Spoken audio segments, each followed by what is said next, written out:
So what are you doing? Nothing.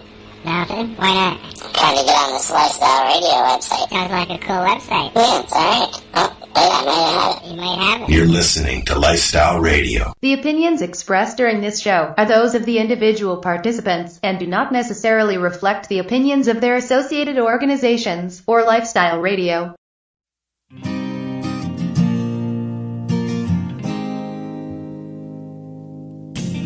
You know I blame it on industry. I blame it on my own hypocrisy. It's education and politicians. No one's willing to step up and speak. Hello, everyone, and welcome to the Pace Radio Show. I'm your host, Al Graham, and we are live. That's right, we are live here at Lifestyle Radio. Plus, you can also find us live at Spreaker, TuneIn Radio, as well as over at Shoutcast. Tonight on the Pace Radio Show, I'm joined by Northern Ontario Kim Cooper and our guest, who just happens to be a person that is bringing education, knowledge, and some excitement to the cannabis community. But before we meet our guest, Kim and I are going to have a little bit of quick talk on news today. Kim, how are you tonight? I'm not too bad, Al. A little bit disappointed about our technical problems there earlier and getting on late, but we're good. It's all right. We're good. We're a little bit late, but we still have a show and we still have a guest. Not the one that's planned, but we still, as I said, got one that's sharing knowledge and excitement within the cannabis community. So absolutely, very excited for that. All right. Well, on our quick little news topic, I don't know whether you saw this posted online there today, but the Goodwins there in Toronto, they had a meeting with the Toronto staff, and it looks like this is the last year of the 420 Toronto celebrations being at Yonge and Dundas Square. They've outgrown the location. Yeah, that's big news, considering the reason being that they've outgrown the location.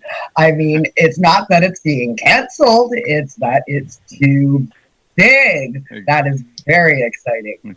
So they're looking for suggestions on where the next event, where they could hold it come next year. So, you know, I don't know. They've talked about Woodbine Park. There's been discussions about the C&E grounds and some other locations. But I start to wonder, you know, at Yonge and Dundas, it's right out there in the public. If it's put back at Woodbine, is it something that's sort of pushed off to the side and where it's not so visible? Yeah, it kind of begs to wonder that are they trying to hide it and put it away, like you say. But it is a very, very large event, and Yonge and Dundas Square is only so big. It's an extremely crowded event every year, and it gets larger every year. So I do understand the need for the move.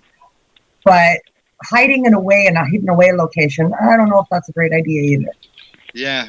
So we'll be interested to see what happens. There's lots of suggestions on their Facebook page. So I suggest anybody who's got an idea to go look them up and add their location to the conversation. Absolutely. It should be interesting to find out all the people's suggestions on where this should be held. Yes, it would be. Yes, for sure. Okay, Kim, well, let's move on to our guest tonight, who I said was involved in lots of things, education, sharing knowledge, excitement within the cannabis community. So I'd like to welcome Dana Larsen to the Pace Radio Show. Dana, how are you tonight? Hey, I'm doing good. Thanks for having me. Hey, thank you for coming in on such short notice. We really appreciate you doing this. Well, I wish I was in sunny Jamaica so I could give you some news from there, but I'm just here in Vancouver, and it's a cloudy, rainy day, but I'm warm inside, smoking some weed, and happy to chat with you about what's going on. Good. Thank you. We really appreciate that. And, you know, just like in Jamaica, there's lots of cannabis being smoked, just same thing out in Vancouver. So. That's it. Yeah. Yes. Okay, Kim, well, I'll let you get started.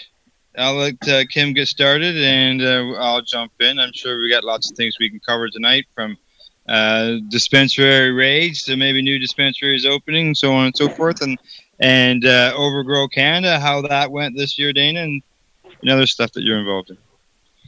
Yeah, for sure. I mean, there's lots of topics to cover with Dana. That's never a problem, for sure. That's right. The movement out west, what's been going on out there these days, Dana, is a bit shocking seeing a bit of a turn in the tides for the BC government towards dispensaries these days. Well, I'm not sure about that. I mean, the BC government really hasn't said anything. It's been at the municipal level, provincially, where we're seeing change happening. And Vancouver's put in these bylaws, which I think are far too restrictive and have a lot of problems behind them. But mostly, we're seeing people going to court and challenging that. And I think we're going to see a lot of court battles over the next year or two.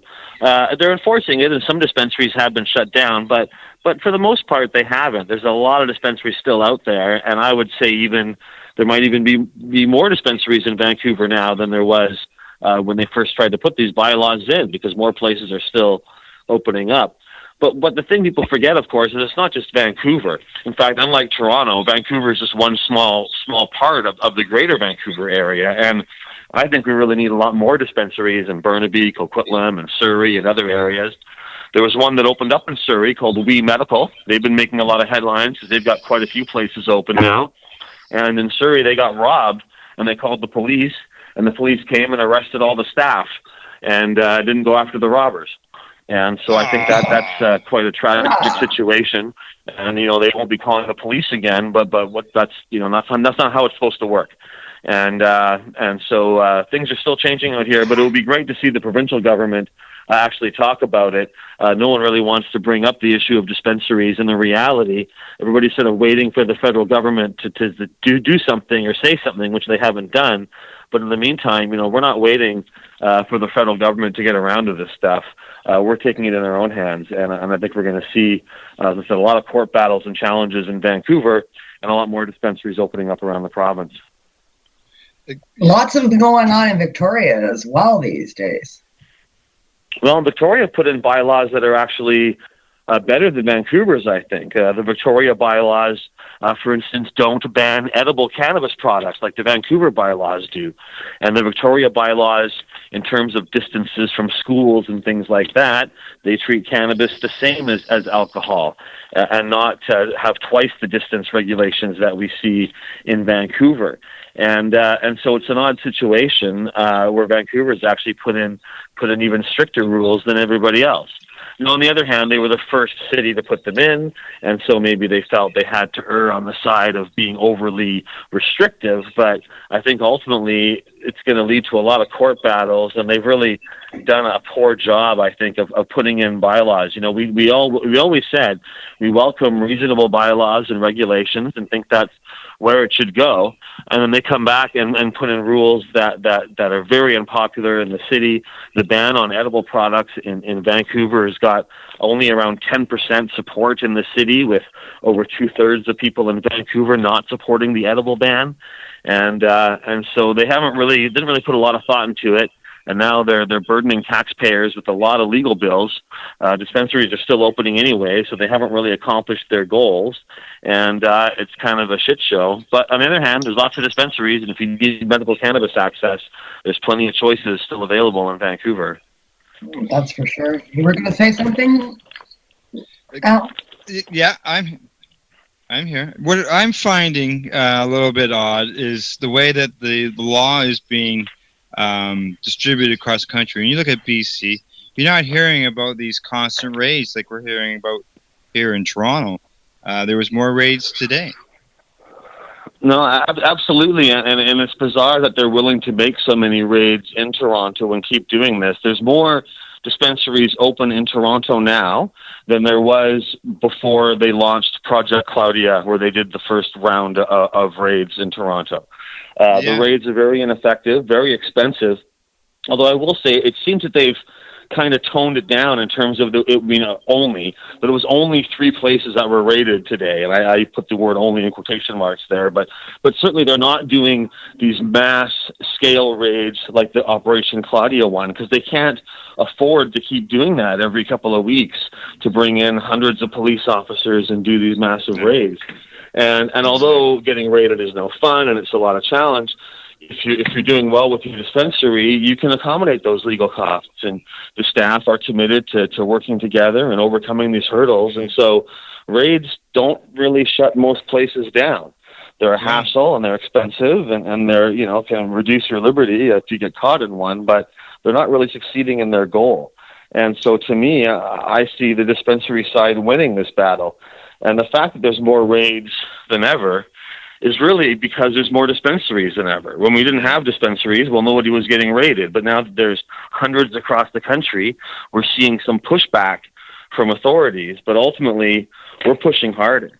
And this all really reminds me of the 1990s and the mid-90s when we started opening up head shops across Canada and bong shops. And we saw them get raided. And we still do. Bong shops still get raided in small towns. And even cities like Winnipeg see bong shops get raided on a regular basis. But for the most part, we've won the bong shop battle years ago. And most Canadians don't even know that bongs are actually illegal and quite severely prohibited. And so I think we're making the same transition when it comes to dispensaries, and that in a few years, regardless of what the federal government does, people will just accept dispensaries as normal, like they do in Vancouver and a lot of other cities, and like people probably did in Toronto before they got raided.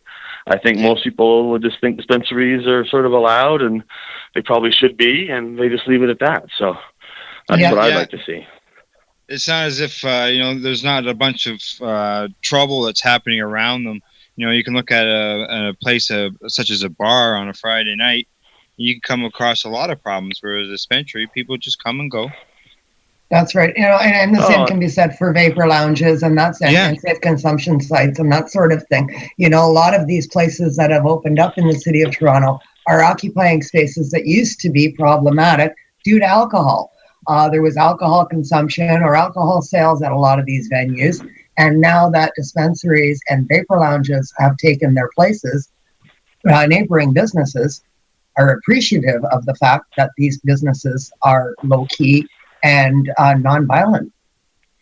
Yeah, absolutely. Sure. All the arguments against dispensaries being in any neighborhood are based on ignorance and bigotry. And I really see no reason to limit a medical cannabis dispensary in terms of it being close to a school or something at all.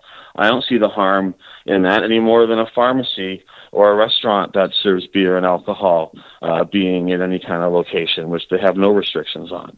And this idea that seeing a cannabis leaf or seeing somebody using medical cannabis is going to corrupt the mind of a youth is actually quite bizarre, considering that you go to Safeway or any store and there's hemp seeds for sale and they have cannabis leaves on their packaging there, and you can go to the Body Shop or many other mainstream stores and they sell hemp oil beauty products and they have cannabis leaves on their products there, and everybody's fine with that, as they should be. But then somehow a medical store with a cannabis leaf on it is going to suddenly corrupt minors or cause them to, it's just bigotry against cannabis. And it's the last-ditch attempt of prohibitionists to find some way of blocking this and making it seem dangerous. But, we can accept some of these limitations at first as we move towards a better regime. It's all about moving in the right direction, but certainly I don't think that these are the kind of standards we want to see in the long term, and we're going to keep pushing to change that, to make sure that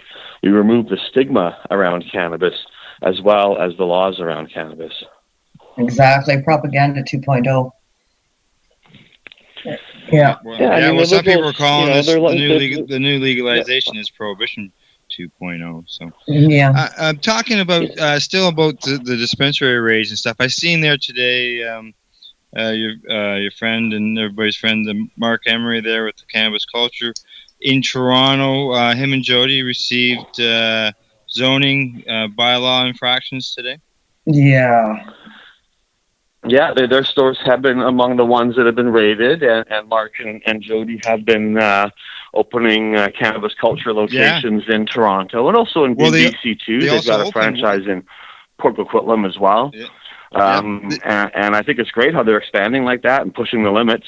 But in Toronto, they and I think others have received notices that they're violating bylaws. And the problem, which can be very difficult to defeat, is when they go after your landlord.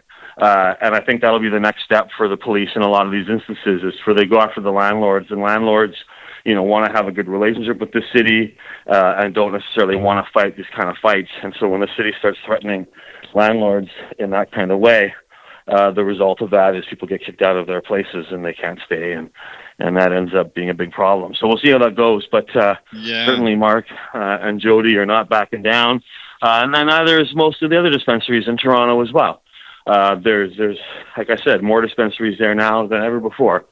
And I think that these tactics will end up going to court, and I think we'll see a lot of extensive court battles that are going to cost taxpayers a lot of money over the next few years as a lot of this gets sorted out.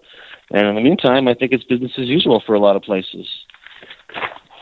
I know that Don Briere, who's got the weeds chain, he had an injunction attempt against him to shut down his store in Abbotsford, and he returned with an injunction against Abbotsford to stop them shutting him down.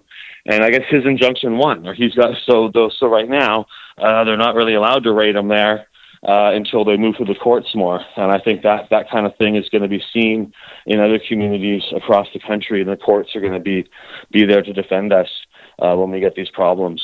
People really coming after us like that. Well, it's pretty much the same thing as with our right to possess, and that and going after the courts afterwards and challenging them on when we're charged and saying, no, I'm challenging your law and we want to take this before the Superior Court, and doing the same thing in the dispensaries and being proactive in charging the municipalities for infractions may push this further along. Oh, we're going to see more and more of that, and I really think that although we are going to see some kind of legislative change, not necessarily in the spring, but coming out of Trudeau and the Liberals, we're also going to see whatever they do get challenged in the courts quite heavily. If they try to put in a regime where we can only buy cannabis in a store, but we can't grow it ourselves in our own gardens, you can bet we'll be launching legal challenges against that to ensure that people have the right to grow their own cannabis and to fully participate. And so, I think that the courts and legislation and civil disobedience, all these things together, is what it's going to take for us to get the kind of legalization that we really want to see, and not some kind of pseudo-legalization that ends up really being another form of prohibition, and where cannabis is still, $10 a gram, but you can only buy it from certain licensed producers or something. That's not the legalization I want. Yeah. Freedom for all, equal rights and equal opportunity for all. No monopolies for anybody. Absolutely. Yeah, absolutely. Yeah, absolutely. I mean, the whole regime, the laws, the way the new ACMPR is written out now, I think the base of it is okay. It's all these add-ins that they stuck in there, like stuff like, you have to buy your seeds from an LP, and and all of these little add-ins that they put in there, and your right to carry amount and all of that kind of stuff. Those are the things that are going to be challenged. Well, we already won those rights in the Supreme Court, and what their plan flies in the face of that. Yeah, and we'll keep pushing on all these things and making changes happen and freeing things up. I mean, Canada, in some ways, at the federal level, we've got the best medical marijuana program in the world by far. No other country is licensing companies to sell marijuana by mail order. No other country allows all their citizens to apply and grow cannabis for themselves. I mean, our system has a lot of flaws. It's got a lot of major problems. But compared to everywhere else on the planet, there's nowhere else, maybe Uruguay or something, but really, in terms of medical cannabis, there's nowhere else on the planet where you can legally access, from the federal level, all the cannabis that you can in Canada. And that's not thanks to our government, it's thanks to our courts, really. But, some American states have a better system, but that's at the state level. Now, talking about court challenges and stuff, and usually a lot of this stuff centers around the patients and all that. Do you think they'll come to a point where the dispensaries will take these all the way to the top court? Where the dispensary, will do what? Would take it to the Supreme Court of Canada, like somebody getting charged and then trying to appeal it all the way through the court system. Well, if the Supreme Court would hear a case like that, I'm not sure a dispensary case necessarily would be the best one to bring forward with a long-term challenge like that specifically. But I leave that to the lawyers, I guess. But I mean, we had a great victory with the Allard case in terms of home growing. And I think we're going to sort of wait and see what the federal government comes up with in the spring, and then possibly launch some court challenges against that. Although one interesting idea that I've heard, which I think is long overdue, would be to go to court and force the federal government to take CBD out of the Controlled Drugs and Substances Act as a substance. And CBD is non-psychoactive, so there's no reason for it to be a controlled substance at all, even from a prohibitionist perspective. And taking that out of the act would let Canada's hemp farmers harvest all their CBD, which they're producing literally tons of, and sell it for a low price. And it would let patients who need it buy it in a much more accessible way without a prescription or any of that kind of hassle and restriction. That'd be great. And if we can get that done in the courts or otherwise, that'd be a big step forward. Yeah, currently they're destroying the majority of the crops. They basically harvest the seeds at this point, don't they? That's right. We have hemp farming in Canada. Almost all of the hemp grown in Canada is grown for seed. And so you have big bushy buds and very fat colas, and a lot of resin is produced. And the farmers have to dispose of that resin. They're not allowed to keep it or harvest it or sell it. And so they harvest all the seeds, and they make their profit off the seeds. And the CBD resin, which is more of that than what all of Canada's marijuana farmers are producing. Our hemp farmers are producing so much resin, they have to put it all back in the soil. So they're throwing it away, and they're making their money off their seeds. So they could sell that resin for a very low price, double or triple the value of their crop, which would be a windfall for them. But in terms of cannabis consumers, that CBD resin could be extracted and produced for a fraction of the cost we're paying for it now. I can't really see anybody, even those who are terrified of somebody getting high or enjoying themselves on cannabis or whatever. I just can't see the argument against letting hemp farmers keep the thing they're currently throwing away and use it as a very effective and cheap source to help people with all kinds of serious diseases. This just seems like a win-win for everybody, and I really hope we can get on that sooner rather than later. Sure sounds like a win-win for everybody, because there's so much winning out of that, from environment to health to jobs and everything. So, and talking about it would even help lower the price of edible hemp seeds too, because the farmers wouldn't have to sell those hemp seeds for quite so much to make a huge profit off their crop. And so hemp seeds are also, they're great, but they're not accessible for everybody at the current price point. They're more kind of a niche product than a real staple. $14 a pound. I bought some today. $14 a pound. Yeah, if they could maximize the value of that crop, they could still keep the CBD very cheap, and they could drop the price of the seeds quite substantially as well, and everybody would be happy, including our farmers. Yes, they would be. All right, talking about keeping people happy, I got to pay some bills here. All right, and so we're going to run a commercial break, and we're going to hear a little bit of music from Rick Reimer, and then Kim and I will continue to talk with Dana when we return.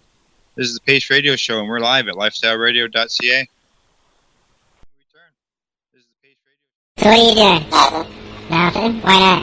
Trying to get on this Lifestyle Radio website. Sounds like a cool website. Yeah, it's alright. Oh, wait, I might have it. You might have it. You're listening to Lifestyle Radio.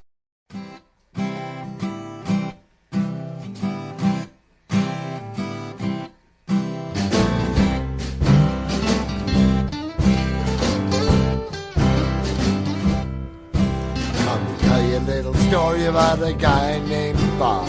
A proud Rasta man didn't want to steal the rod, but he had to feed his family. Things were getting hard, so he plants a little ganja. Growing your own vegetables, flowers, or even medicinal plants can be a challenge without the right equipment and proper know-how. At BMA Hydroponics, not only are they your urban horticultural experts and suppliers, but their staff holds the customer's needs paramount to making a sale. Family-owned with decades of experience and knowledge, they offer free advice in person, by phone, or email. BMA Hydroponics wants to ensure you have the advice you need, which is why you'll find tips and tricks on different ways to grow, like wick, ebb and flow, drip, or aeroponics system, as well as other helpful links at bmahydroponics.com.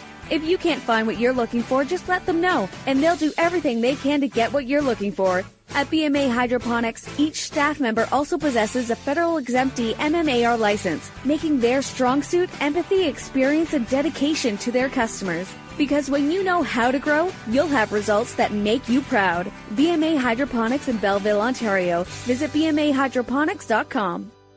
BMA offers cannabinoid testing, So if you want to prove you've got good medicine, head to BMA Hydroponics and prove it.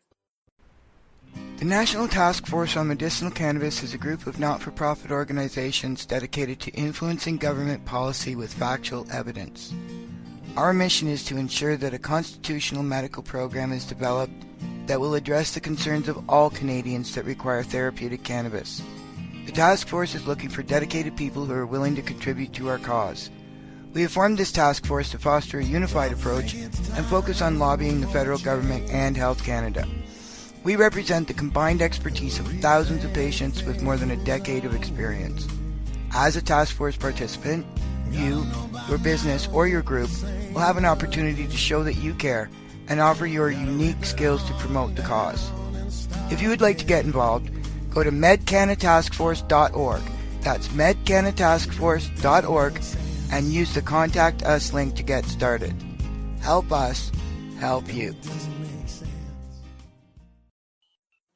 Tune into the Pace Radio Show and catch Kim Cooper, Debbie Stoll-Skiffen, or Alison Merlin, along with myself, Al Graham, as we talk to Canadian and international cannabis advocates who are working hard to help patients and to end cannabis prohibition. Catch us live every Wednesday at 8 p.m. Eastern Standard Time here at lifestyleradio.ca.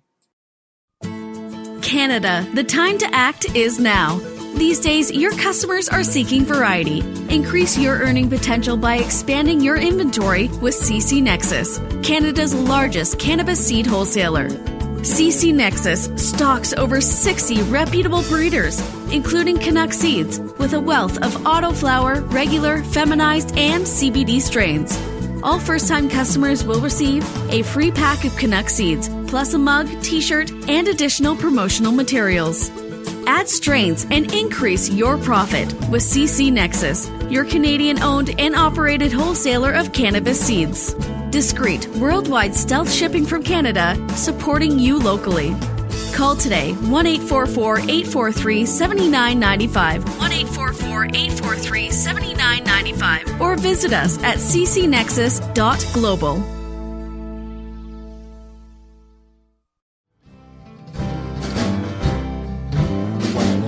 Thing you know, those plants are getting tall. The neighbors come and sus and look over the wall. He said, "Hey Bob, go and gouge you can't do." He loaded up his seeds and he moved to Killaloo. Hillside is back. We are the Pace Radio Show, and we are being broadcasted live here at lifestyleradio.ca, and we're also live over on Spreaker. Catch Al and the 420 crew every Friday at 7 p.m. for 2 hours of interesting and educational conversation with advocates, cannabis advocates from all across North America. Tonight on the Pace Radio Show, I'm joined by our guest, Dana Larsen, and my joint host, Northern Ontario, Kim Cooper. Kim, you still with me? I'm still with you, Al. I couldn't abandon you. All right. Just so you know, Kim, I got a message sent to me during the break before we bring Dana back in, and there was a question that had to do with the licensed producers and purchasing seeds and stuff from them, and they were wondering whether so it had to do with, did they have to buy them from the licensed producers? And I know on the application form there is a spot there for people, the patients, to fill out, to say yes or no that they want seeds or whatever from the licensed producers.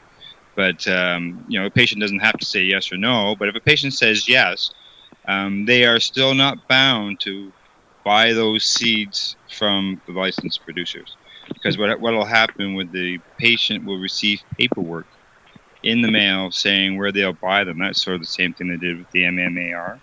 That's right. And most of the patients just said yes and then never ever bought them again. And that's right. And they even realize that that's going to happen. So there's no real way for them to track that. The hundreds of thousands of people that are going to choose to grow across the country. I mean, They would have to check genetics of every plant belonging to every person in this country to prove where they came from. It's not physically viable. And this would be a perfect segue for our guest, because talking about seeds, how would they know whether the seeds came from Health Canada or from our guest, right? That's right.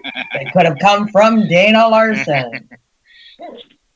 Yeah. And his Overgrow Canada campaign. How did that go this year, Dana? Well, I ended up having access to a very large number of seeds, a CBD variety, produced a decent level of CBD, around 10%, and I got several tens of thousands of different THC varieties, but I had literally millions of this CBD strain, and so we announced in the spring of this year that I was going to give away seeds, and originally I said I was going to give away 1 million and hoped that I would be able to reach that target and generate enough interest, but it got picked up in the news in a pretty big way, and I got a lot of requests. And then I did a national tour of 16 cities, and the second city was Calgary, where I was arrested and spent the night in jail for giving away cannabis seeds, and that produced a lot of attention. And so at the end of all this, I ended up giving away over 2.5 million seeds across Canada to about 25,000 people. We had 13,000 requests by mail. We mailed out 13,000, different people, and then the rest we gave away in person or at various events and things like that. And so it was really beyond my wildest dreams and quite overwhelming in terms of dealing with all of these seed requests and emails pouring in and people changing their addresses and all this stuff. But it worked quite well, and we're going to do it again next year. We're going to start in January this time, so people can get their seeds earlier, and we're going to run it from January till April of 2017. And my hope is to give away 5 million seeds this time. So if anybody's interested, they can go to overgrowcanada.com. I'm not sure if they can sign up right now or not. I think you can still put your name there, but if you go there in a couple of weeks, the site will be all updated for next year at overgrowcanada.com, and people can see how to sign up and get on the seed list. But there was a lot of news stories about these seeds cropping up everywhere. We had a few articles here in BC. BuzzFeed in the U.S. Ran a story about it, and a lot of people have told me they've seen seeds and plants cropping up that didn't necessarily get on the news, and I think it's exciting just to let people grow cannabis and have a chance to grow these plants in public places and on their own property, but really just to normalize cannabis growing everywhere. And that's really what it should be like to me. It should be like any other plant. And if you see a cannabis plant growing while you're walking down the street, you should be able to say, oh, that's nice. That's the 5th one I've seen today, rather than, oh, my goodness, someone's growing in public dangerous marijuana.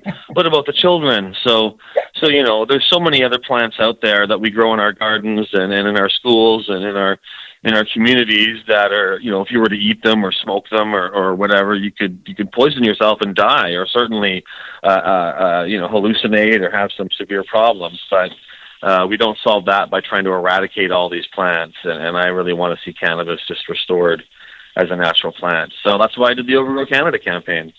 Perfect. Wonderful. I can tell you from personal experience with the campaign and helping out, trying to distribute seeds here in Northern Ontario.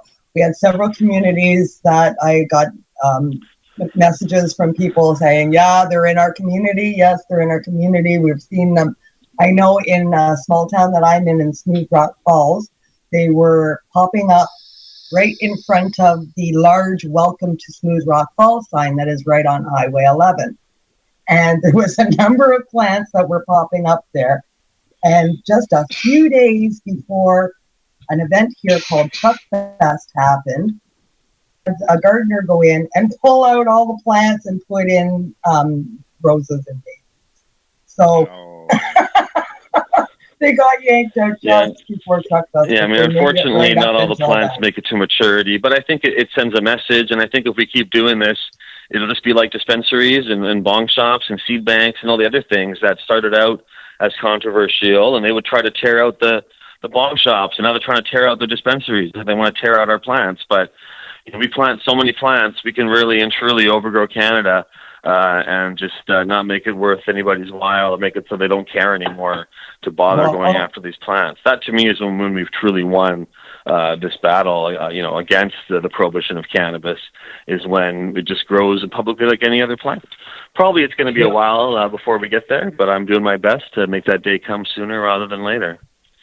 And we thank you for that immensely, Dana. The campaign was a huge hit, as you said, over 2 million seeds, and striving for over double that next year at 5 million. If anybody out there in Radio Land is listening, all of our listeners, Get on this campaign. Help Dana out. Help the country out and plant some seeds. Order yours in January from Dana at .com. Overgrowcanada.com. Yeah, Awesome. super. Awesome initiative. Now, we're done. We got another 10 minutes here left before Dana's got to leave. He's got more things to do tonight. So, let's. I wanted to ask him about one thing, actually, if I can. Oh, sure, go ahead. And that is something that you're going to be speaking about tomorrow as well. And that is the issue with cannabis and driving, stone driving. What do you want to tell us about that? I've got an interview with CFAX Radio tomorrow. It'll probably be a call-in show for about half an hour on CFAX, and I wanted to talk about driving and cannabis and the issues around that. And you know, my message on that is that we don't need to have arbitrary limits of THC levels in the blood or anything like that. Those don't work. It's not the same as alcohol in terms of impairment. And that cannabis can be impairing, but usually that's either a novice or if you've eaten a lot of it and you're not at that tolerance level. But for most people, especially the way most people use cannabis, a few puffs off a joint, that is, by any study, far less impairing than legal quantities of alcohol and may actually even improve your driving. Some studies show that people with cannabis in their bloodstream have a lower rate of accidents, perhaps because they drive more consciously. But there's no question that cannabis is less impairing than having a passenger or driving at night or any other things that we all do very commonly. And so you know, the way to deal with driving impairment with cannabis is the same as any of the other dozens and dozens of pharmaceutical drugs that we sell that can potentially impair driving. You put a label on it saying, don't operate heavy machinery right after taking this pill or eating this cannabis cookie or whatever. And we rely on impairment testing. You know, we don't have a bloodstream analysis for Valium and opiates and stimulants and psychotropics and every other possible pharmaceutical drug someone could take. And we don't need it for cannabis either. If a police officer thinks you're impaired, they can do a little test on you, make you walk a straight line, make you show it. And if you're impaired from cannabis or anything else, that should be dealt with. But this idea that we need some kind of test before we can legalize, that's just an excuse to keep pot illegal a little bit longer. I agree 100%. I believe on prescription labels it does say use exercise caution or use caution prior to operating your motor vehicle. And the doctor will tell you, you'll know yourself when you're not able to drive. Use your own judgment and you know, exercise caution in that aspect. Cannabis should be absolutely no different than any other. And alcohol, of course, is so different. Alcohol encourages people to do acts of bravado and things they wouldn't otherwise do. So aside from making you less able to function, alcohol also increases risk-taking activity. So it's the worst possible combination, whereas cannabis tends to decrease risk-taking activity while not actually impairing anybody. So cannabis is kind of in terms of safety, cannabis is the exact opposite of alcohol. It makes you less likely to do risky stuff, and it doesn't really impair you. So and we also got to keep in mind that every driver that switches from, you know, every person that switches from alcohol to marijuana, whether they're behind the wheel or otherwise, they're making a more responsible choice. And the more we go after the marijuana people, the more we push them into the arms of alcohol, and that's just going to cause way more problems. That's a good point. Al, did you want to touch on something with Dana? Yeah, I was just going to give Dana an opportunity to talk. You were wanting to make sure that we touched on his books as well. Yes, I did. Thank you for reminding me. Dana, you're a wonderful sponsor for my northern events that I host up here, and you graciously donated 2 copies of each one of your books recently to one of my events that I have, Northern Ontario Hemp Fest, that I'm a sponsor for up here. I can tell you that we gave away as prizes 1 of each copy of your books, and the other ones were purchased at the event, and everybody was ecstatic to receive it. Your books are a huge hit. Your latest one out. Why don't you tell us about that? Well, my newest book is called The Pie-Eyed Piper, and it's another sort of a Weedster fairy tale that I call it. It looks kind of similar to my most popular book, which is the Green Buds and Hash Dr. Seuss parody. And The Pie-Eyed Piper tells a parable of society that's running out of goo or petroleum and needs to make the switch to cannabis, and the challenges they have doing that. But it's nice told in friendly little rhyming couplets, and it's got some wonderful illustrations. And I wrote it quite a few years ago, and I've written a lot of these little stories, but this is really one of my favorites, and I think people will enjoy it, and they can grab a copy, and I'll sign it for them if they like, at greenbudsandahash.com.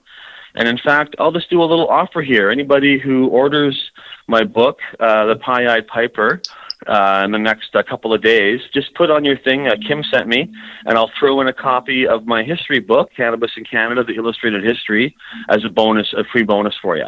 And that's normally a $10 book. But thank you so much. If you order, let's just say by the middle of the month or so, by mid-September or so, if you place an order before that, just put a note on your order there saying Kim sent me, and we'll include a copy of my history book as well as your copy of The Pie-Eyed Piper. So that's a little 2-for-1 deal special for all your listeners right now. Super. Thank you very much, Dana. That's great. Wow, that's fantastic. Well, you heard it, folks. Get your orders in for Dana's book, and you get a little 2-for-1 just for being a fan of the show. All right. Well, we've got just a few minutes left here. Kim, was there anything else that you wanted to bring up with Dana before he's got to go? He's got to prepare for the show tomorrow. And stuff. So. Yes, Dana was a very busy man and graciously joined us this evening. Dana, all of your work that you've done in the cannabis community, your efforts have been outstanding, and I don't know what we would do without you, quite frankly. What would you like to touch on with our visitors in this last few minutes? Well, I'll just say we're all in this together, and we got to keep pushing in every community and in every part of the country to make this happen. And, I've been doing this pretty much all of my adult life, and I've never really felt more positive now than ever before that we're on the verge of big change. And what we do in Canada will reverberate around the world.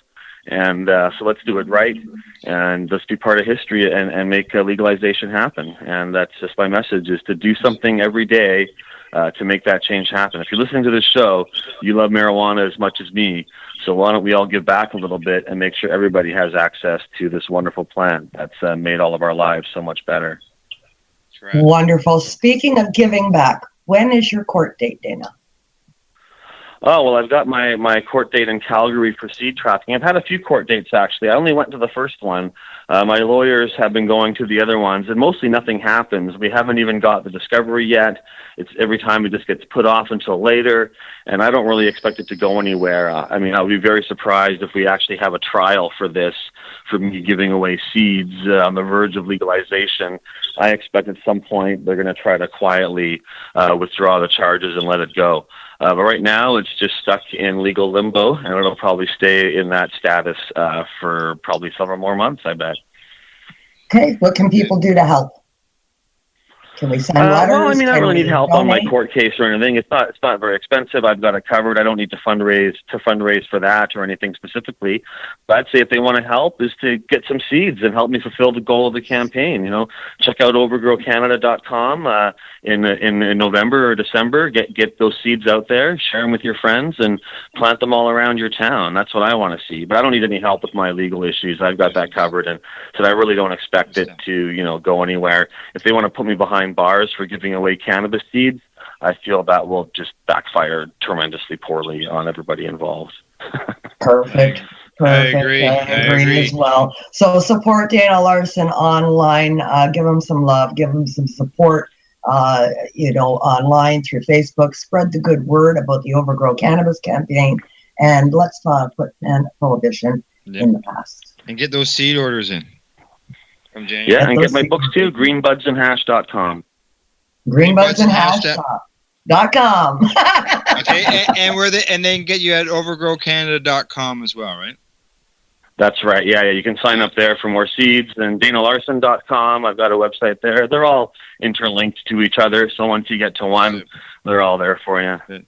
Well, Dana, I'd like to once again thank you for coming on to the show. Short notice. The time really flew by, but I know you've got more things that you've got to do tonight, so we'll let you go, and we just like to say thank you.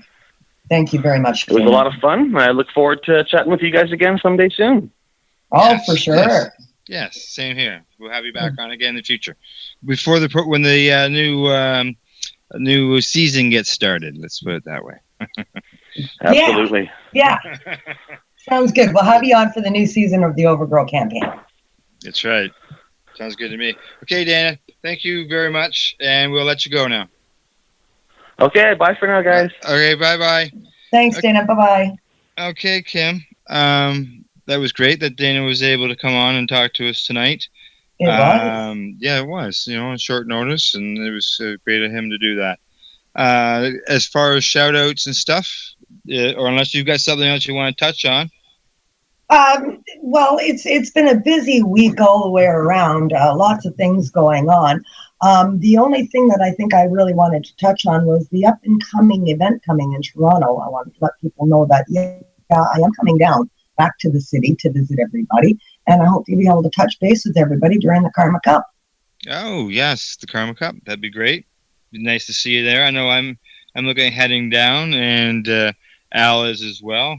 Just so you know, we have submitted a request to see if we maybe be able to do a live on location thing from there. So we'll see what happens. Yeah, that'll be fun. Yeah, we can all get together again, just like we did at the Lift Expo. Yeah, another crew on the road. Exactly. Yes. It'd be nice if we were able to go out west. There's another Lift Expo that's going to happen out there. It'd be great if we could get out there somehow on a magic carpet. Mm-hmm. If somebody's got one that they want to donate, feel free to contact Pace Radio. That's right. Okay, well, shall we just wrap this up, or do you want to go for a break and we'll come back with a little bit of conversation? What do you think? Well, we can come back with a little bit of conversation. Okay. Well, let's go for our commercial break, and we'll be back in about 4 minutes and 25 seconds. All right. 25 seconds. All right. Well, the folks in the hills liked having Bob around. He grew the finest ganja from here to Wilno Town. He lived in the woods, didn't do no one no harm. The buds on his plants grew as thick as your arm.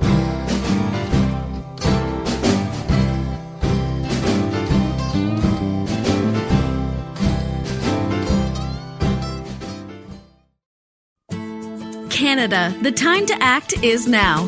These days, your customers are seeking variety.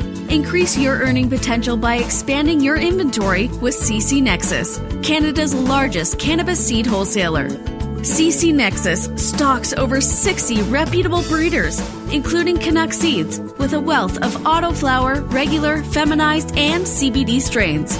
All first-time customers will receive a free pack of Canuck seeds, plus a mug, t-shirt, and additional promotional materials. Add strains and increase your profit with CC Nexus, your Canadian-owned and operated wholesaler of cannabis seeds. Discreet, worldwide stealth shipping from Canada, supporting you locally. Call today 1-844-843-7995, 1-844-843-7995, or visit us at ccnexus.global. The following is a public service announcement from the Canadian Therapeutic Cannabis Partners Society. The Canadian Therapeutic Cannabis Partners Society is a non-profit organization dedicated to ensuring improved access to therapeutic cannabis and cannabis byproducts in Canada. With a federal government that has committed to legalizing cannabis, we feel it is our duty to ensure that the medicinal use of cannabis doesn't get lost in the process and that there are clear distinctions made between the medicinal and recreational use of cannabis. It is our mission to ensure that government regulation doesn't get in the way of a sick, disabled, or terminally ill person's right to use or produce this amazing natural health product. If you would like to get involved, you can contact us on the internet. www.canadiantherapeuticCannabisPartners.com, on Facebook, CTCP Society, or search Canadian Therapeutic Cannabis Partners. This is Al Graham of the Pace Radio Show. Are you keeping pace, as in keeping people advocating cannabis education? If you're not, and you're a cannabis consumer, then why not? Others are working hard every day to help educate people about cannabis so you can enjoy your daily 420. Get involved and speak out. Be loud and proud so that you can keep pace. Tune into the Pace Radio Show every Wednesday at 8 p.m. Eastern Standard Time to hear about people advocating cannabis education here on lifestyleradio.ca. Growing your own vegetables, flowers, or even medicinal plants can be a challenge without the right equipment and proper know-how. At BMA Hydroponics, not only are they your urban horticultural experts and suppliers, but their staff holds the customer's needs paramount to making a sale. Family-owned with decades of experience and knowledge, they offer free advice in person, by phone, or email. BMA Hydroponics wants to ensure you have the advice you need, which is why you'll find tips and tricks on different ways to grow, like wick, ebb and flow, drip, or aeroponic system, as well as other helpful links at bmahydroponics.com.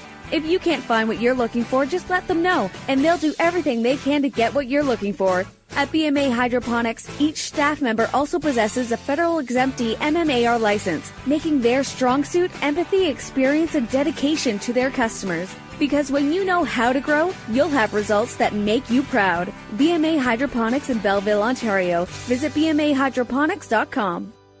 BMA offers cannabinoid testing, so if you want to prove you've got good medicine, head to BMA Hydroponics and prove it. About life and kill or lose. There's way too much police with not enough to do. When Rastaman go ganja, it just takes a little time till Johnny Law comes to the scene of the crime. Felony, that is. Helicopters, taser gun. Welcome back, and thanks for tuning into the Pace Radio Show. Tonight's bumper music was by Rick Reimer and the song The Killaloo Rastaman. If you enjoyed tonight's music and want to hear more of it, then you're going to have to do a bit of searching because it's out there. You just got to find it, that's all. Tonight on the Pace Radio Show, I'm joined by my joint host, Northern Kim Cooper.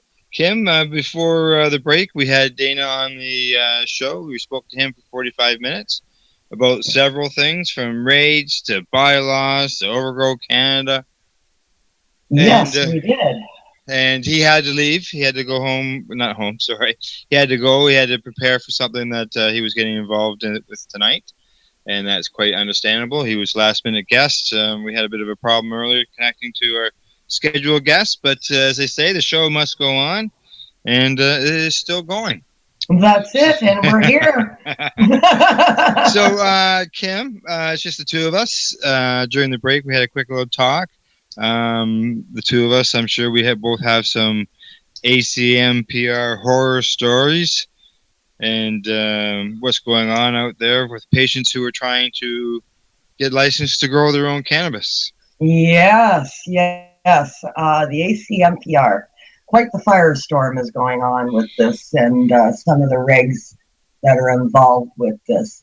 I think the biggest issue for most patients and clients that I've been dealing with is the fact that a lot of doctors and mostly clinic-type situations where they're signing patients are now calling for restrictions on growing. And they're telling their patients that if they choose the right to grow, they will be dropped as clients and their prescriptions will not be renewed or honored. Yeah, this flies in the face of the ruling that we won in court. I don't see how they can do this. That's what I was wondering too, because that is a right that we won in the courts in the battle to be able to grow our own cannabis for affordability and access. And by the clinics not signing the patients, that is putting restrictions on those. Yeah. I mean, some of the patients, most patients that I know, are severely handicapped or disabled to the point where they don't work. So employment not being readily available for these people means that they have limited means to live on. Nobody can afford the prices of any either LP, dispensary, or compassion club for that matter, if you're on a limited budget, such as ODSP or CPP or any one of the provincial disability programs. I know of a well-known advocate who posts quite often that he's got like $40 a month, if that, for medication. Yeah, I mean, you can't afford that. I don't care if you're going to a compassion club or a dispensary or an LP. The money is just not there to purchase this medication. It's not covered by any drug plans. It's not covered by any insurance companies. So you're left with the choice of growing, which we won our right to do so that we could supply ourselves with organically grown, pesticide and chemical-free medication that we know what's in it. And for a doctor to say, no, you're not allowed to do that, that means you're telling that patient that they can't have their medication because they're poor. Yeah, and these sign-in clinics, it gave the patients a spot where they could go and sign. They seem to be really, open for signatures, not as restrictive when you're seeing when patients are dealing directly with their family doctors. And now, it's almost back to the same as the MMAR, where people are going to be looking for doctors left and right, and whether they're going to be forced to go to a clinic and buy from an LP, that's against what we've won. So that's right. That's exactly. We fought the courts, we fought the laws, and we won in court for our freedom of choice. Nobody should have the right to tell us where, how, or what we should be purchasing. Yeah.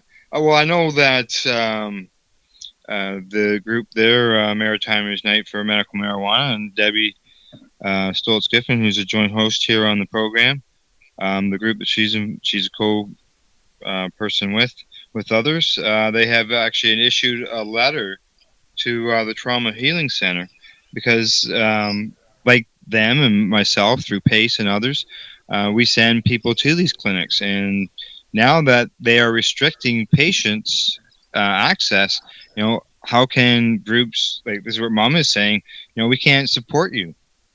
Yeah, that's right. I'm in the same position on my end. I saw Debbie's letter. It was very well written. I complimented her on that. I'm actually told her that I'm going to be using a few points from her letter for my own. I'm currently writing a letter regarding the same situation that they're in with the company that they've been dealing with. And here it's a company called Body Stream. And I've been regularly through my company, NOSER, Northern Ontario Cannabis Education and Resources. We've been sending patients to Body Stream for signing for patients to get them access. And now they are restricting patients' right to grow, and they are also restricting patients' right to choose their own LP. And they're designating certain LPs that they have to go to as well. So there's no freedom of choice in that avenue either. This practice has to be stopped. Yeah, it's not right. It's not right whatsoever. Now I know that there was one clinic that said something about they posted out a notice said that they weren't going to sign, and then they posted out a notice saying that they were looking at things, but they had all kinds of concerns. Is the patient getting the proper THC levels? Will they be getting patients back in so that they can, watch them for, observe them, make sure that they're taking their medication just as if they're under a pharmaceutical drug. I mean, this is a plant, people. Whether it's grown in an LP facility or in somebody's basement, it's a plant. The amounts of variances on THC levels as long as you've purchased the strain, the amounts that is variable between what you're growing in your home and what the LP is growing is going to be negligible. It's not going to make any difference in your treatment regime. Yeah.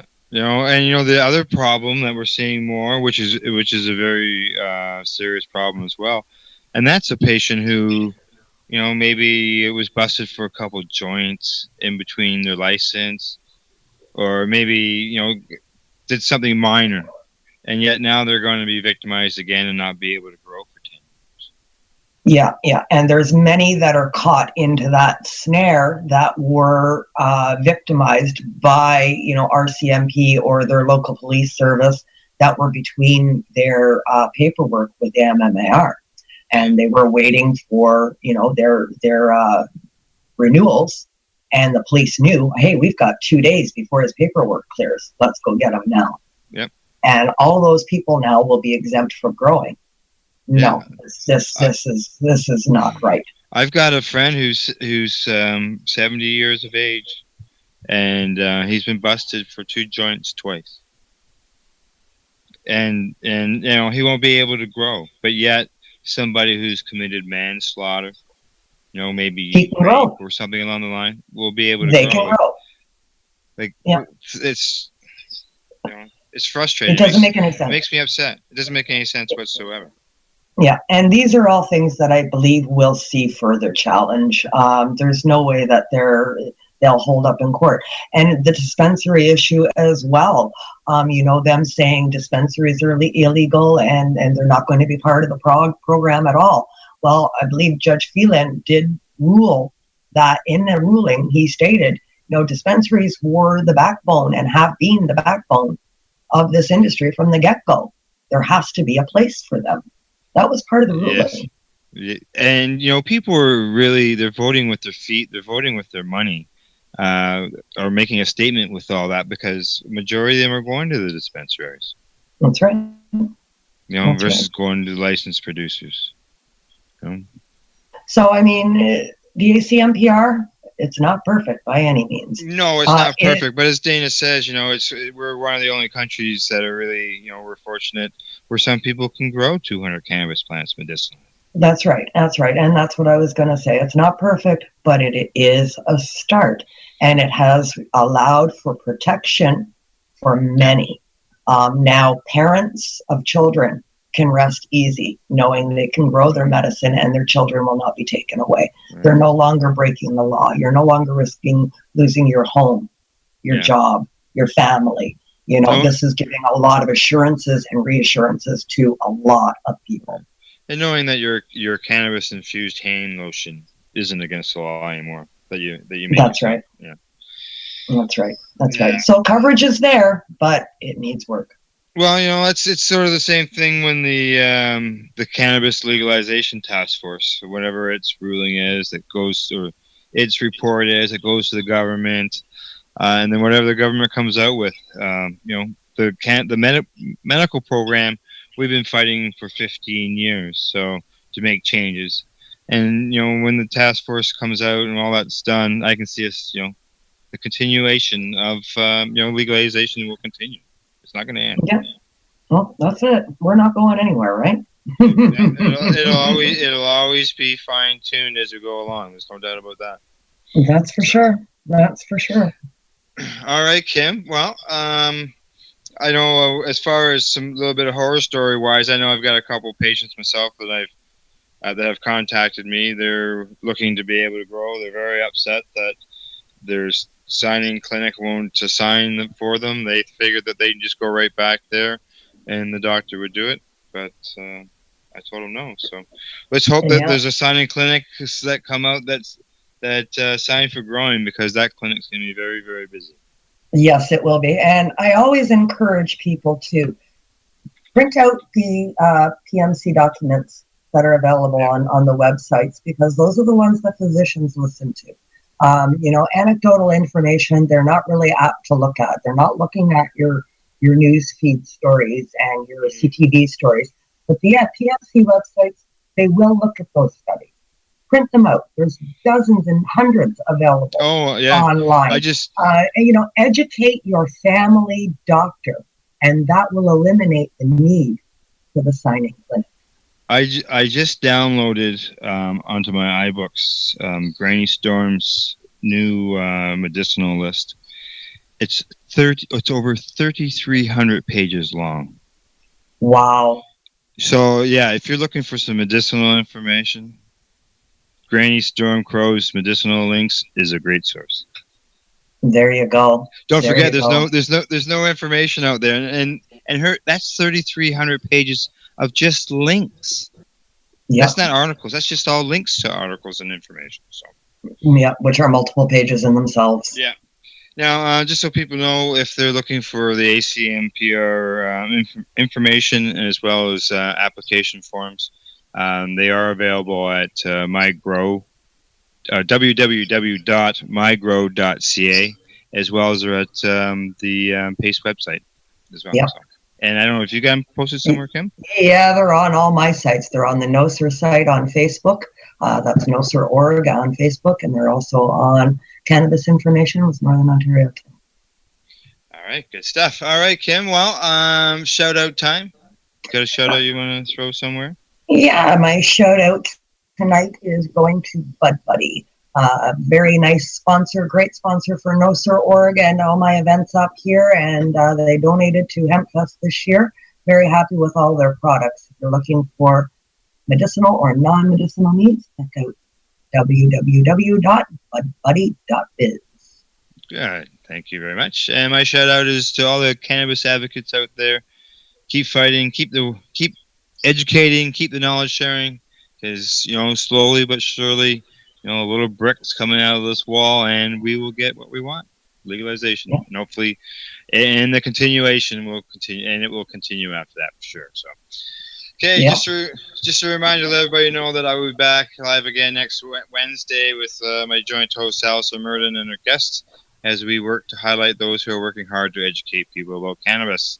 You can find the Pace Radio Show on Facebook as well as on Twitter at Pace Radio. And we can be found on the web at pace-online.ca. Thank yous go out to our sponsors, the friendly folks at BMA Hydroponics, who are located in Belleville, Ontario. CC Nexus, Canada's largest seed wholesaler. They're found at ccnexus.global. Al Rapp at Lifestyle Radio, the man behind the baggie. He's always there for us. A huge thank you to our guest, Dana Larsen, for filling in at the last minute and keeping the conversation going and all the great work that he's doing. And to you, Kim, my joint host, Kim Cooper. Plus a big thank you to you, the listeners, for tuning into the program. Thank you, and good night. Good night. Thank you, and good night. So what are you doing? Nothing. Why not? I'm trying to get on this Lifestyle Radio website. Sounds like a cool website. Yeah, it's alright. Oh, wait, I might have it. You might have it. You're listening to Lifestyle Radio. The opinions expressed during this show are those of the